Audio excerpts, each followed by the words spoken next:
ابن عباس رضی اللہ تعالیٰ عنہ نے فرمایا، ارشاد فرمایا کہ اللہ رب العزت نے حضور علیہ السلام کے علم کے 10 حصے کیے، علم مصطفیٰ کے 10 حصے کیے، اور 10 حصوں میں سے 9 حصے صرف علی مرتضیٰ کو عطا کیے۔ علم مصطفیٰ کے 9 حصے علی شیر خدا کو ملے، ایک حصے کو سب میں تقسیم کیا۔ علم اور معرفت میں یہ نمایاں شان ہے آپ کی، علم اور معرفت میں 9 حصے علم کے تنہا علی شیر خدا کے قلب عطر کے برتن میں ڈالے۔ یہ عبداللہ ابن عباس رضی اللہ تعالیٰ عنہ اس کو بیان کرتے ہیں۔ یہ شان صرف مولا علی المرتضیٰ کی تھی، اور آپ فرماتے تھے دوسری روایت میں فَوَاللَّهِ لَا تَسْأَلُونِي عَنْ شَيْءٍ إِلَّا أَخْبَرْتُكُمْ، خدا کی قسم جو چاہتے ہو مجھ سے پوچھ لو، جو پوچھو گے اس کی یہیں کھڑے خبر دے دوں گا، تمہیں اطلاع کر دوں گا۔ اور آپ سے حضرت سعید بن مسیب سے پوچھا گیا، جلیل القدر تابعی ہیں، عبداللہ ابن عباس کے شاگرد ہیں، اور امام احمد بن حنبل نے روایت کی یہ حدیث اپنی کتاب مناقب میں، مناقب صحابہ میں سعید بن مسیب سے، اور امام بغوی نے معجم میں فرمایا لم یکن احد یقول سلونی الا علی، کہ صحابہ کرام میں سے کوئی اور شخص، سعید بن مسیب کہہ رہے ہیں، نہ تھا، شاگرد ہیں عبداللہ ابن عباس کے، فرماتے ہیں صحابہ کرام میں سوائے علی مرتضیٰ کے کوئی اور شخص نہ تھا جو یہ جسارت کر سکے کہ جو چاہتے ہو مجھ سے پوچھ لو۔ یہ شان صرف مولا علی شیر خدا کی تھی کہ وہ کہتے تھے جو چاہتے ہو پوچھ لو۔ اور مولا علی المرتضیٰ نے فرمایا، آپ کا ارشاد امام غزالی نے الرسالہ اللدنیہ میں اس کو بیان کیا کہ مولا علی شیر خدا نے فرمایا اگر میرے لیے چٹائی بچھا دو، مصلی بچھا دو، اور میں اس پہ بیٹھ جاؤں تو خدا کی قسم اہل تورات آئیں تو ان کے مقدمات کا فیصلہ تورات سے کروں، اہل انجیل آئیں ان کے مقدمات کا فیصلہ انجیل سے کروں، اہل قرآن آئیں ان کے امور کا فیصلہ قرآن سے کروں، اور اگر میں بسم اللہ الرحمن الرحیم کی با کی تفسیر لکھنا یا لکھوانا شروع کر دوں تو اتنا لکھوا دوں حرف با کی تفسیر میں کہ 70 اونٹوں پر حرف بے کی تفسیر چڑھی جائے۔ یہ مولا علی المرتضیٰ نے فرمایا 70 اونٹوں پر حرف با کی تفسیر کے کاغذ چڑھے جائیں۔ نبی پاک صلی اللہ علیہ وآلہ وسلم کے صحابہ میں بلکہ پوری امت میں حضور کے بعد اگر کسی ہستی کا سب سے زیادہ علم ہے تو وہ مولا علی ہیں، اور اس کے اوپر دلائل ہیں۔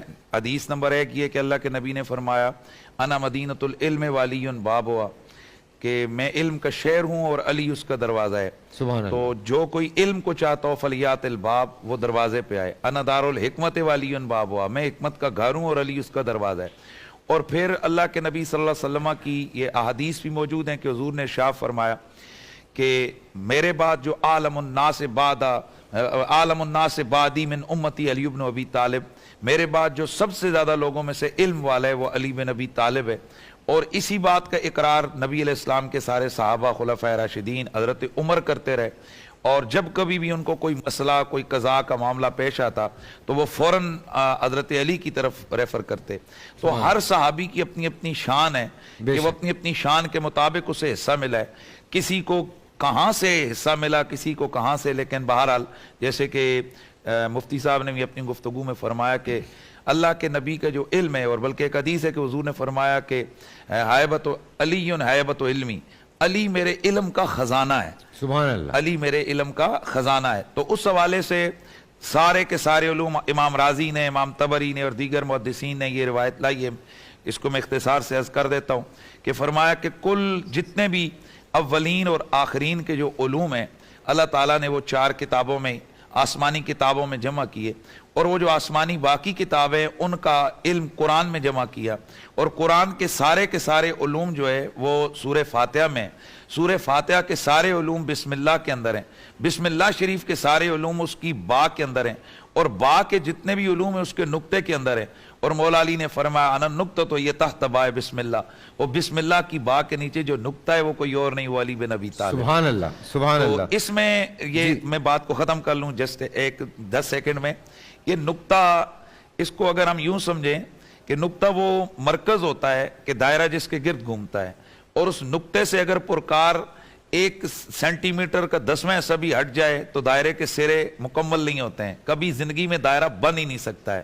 تو مولا علی نے بتا دیا کہ اگر کسی کو چاہیے کہ وہ دائرہ علم قرآنی کے اندر رہے تو اسے نقطہ علی کی ذات کو بنانا پڑے گا، تب اس دائرے کے اندر رہے گا، وگرنہ باہر دفع ہو جائے گا۔ اللہ اکبر، اللہ۔ حضرت علی نے فرمایا مجھے رب کائنات کی عزت کی قسم، آقا علیہ السلام نے میرا ہاتھ پکڑ کر مجھے وعدہ دیا کہ میری امت میں قیامت تک سوائے مومن کے تجھ سے محبت کوئی نہیں کرے گا، اور سوائے منافق کے تیرا بغض کوئی نہیں رکھے گا۔